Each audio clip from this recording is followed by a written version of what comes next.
A Hoftag was the name given to an informal and irregular assembly convened by the King of the Romans, the Holy Roman Emperor, or one of the princes of the empire, with selected chief princes within the empire. Early scholarship also refers to these meetings as Imperial Diets, even though these gatherings were not really about the empire in general, but with matters concerning their individual rulers. In fact, the legal institution of the Imperial Diet appeared much later, for the feudal obligation of chief princes to stand by the king's side in word and deed. A consequent duty was derived by the time of the High Middle Ages to appear in person, at the request of the king, at royal assemblies in order to offer counsel and participate in decision-making.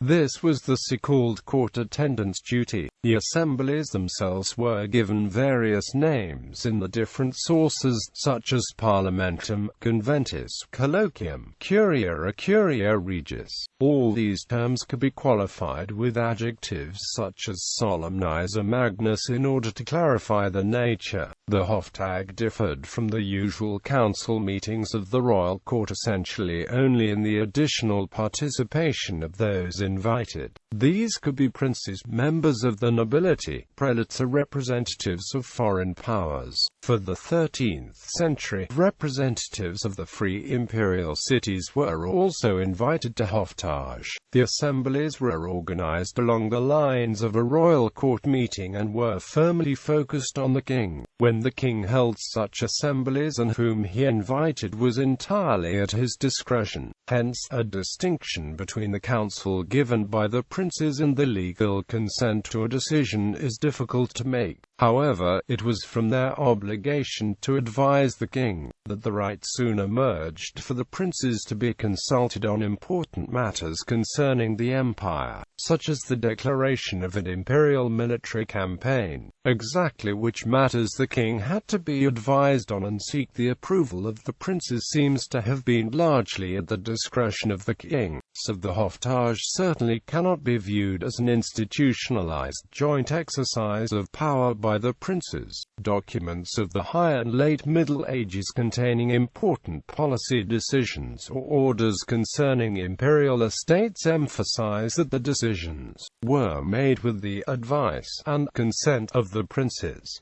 Both terms are used in such documents synonymously from a legal point of view. Those princes who were not invited or who found themselves in opposition to the king, did not, however, feel bound by the decisions of the Hoftag. Following the great interregnum of the 13th century, the role of the prince-electors increased, since only they had the role of princes of the empire and gave the formal acceptance to royal decrees about imperial matters through so-called letters of consent. But even here, no obligation is discernible on the part of king to call for such letters in his regulations. In the wake of the decline of the kingdom to its respective allodial estates at the end of the 14th century and the general weakness at the time of its count-kings, kingless assemblies gained increasing importance.